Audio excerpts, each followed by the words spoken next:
महाराष्ट्र राज्य मार्ग परिवहन महामंडळाने उत्पन्न वाढ, कार्यक्षमता आणि प्रवासी सुविधांच्या उन्नतीसाठी सर्वसमावेशक पंचसूत्री आराखडा तयार केलाय। यामध्ये दैनंदिन प्रशासकीय बैठकांसह वेळापत्रक व्यवस्थापनात सुधारणा, सुविधांच्या दर्जावर पुढील काळात काम करण्यात येणार आहे। शुक्रवारी महाराष्ट्र राज्य मार्ग परिवहन महामंडळाने एसटीच्या उत्पन्न वाढ, कार्यक्षमता आणि प्रवासी सुविधांच्या उन्नतीसाठी एक सर्वसमावेशक पंचसूत्री आराखडा यांच्या बैठकीत परिवहन मंत्री प्रताप सरनाईक यांनी प्रशासनाला सूचना दिल्या। तसेच अधिकारी व कर्मचाऱ्यांनी जबाबदारी स्पष्ट केली।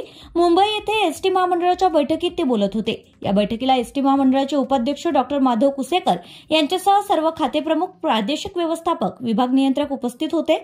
एसटी वेळेत धावण्यासाठी सकाळी 10 वाजता आगारात, 11 वाजता विभागात आणि 12 वाजता प्रादेशिक स्तरावर आढावा बैठक अनिवार्य करण्यात आली आहे। प्रवासी तक्रारी, रद्द फेऱ्या, नादुरुस्ती वाहने, गैरहजर कर्मचारी या सर्वांची काटेकोर छाननी करून कार्यपद्धतीत तात्काळ सुधारणा करण्याचा मंत्र या बैठकीत दिला आहे। संध्याकाळी 4 ते 6 या वेळेत आगार, विभाग व प्रदेश स्तरावर दुसऱ्या दिवशीच्या वाहतूक आराखड्याचं नियोजन केलं जाईल।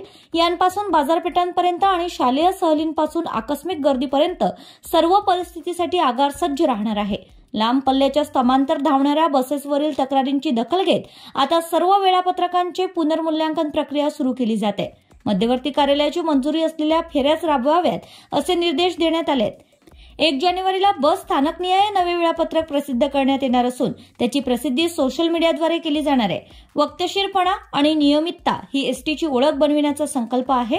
आरक्षणास उपलब्ध बसची संख्या वाढवणं, भारमान 80% कमी न ठेवणं, चांगले भारमान असणाऱ्या दिवशी जादा फेऱ्यांची उपलब्धता आणि प्रत्येक फेरीची देखरेख पर्यवेक्षकांच्या दत्तक तत्वावर बस फेऱ्या देणं अशा अनेक सुधारणा लांब मध्यम पल्ल्याच्या व्यवस्थापनात सुचविण्यात आल्या आहेत।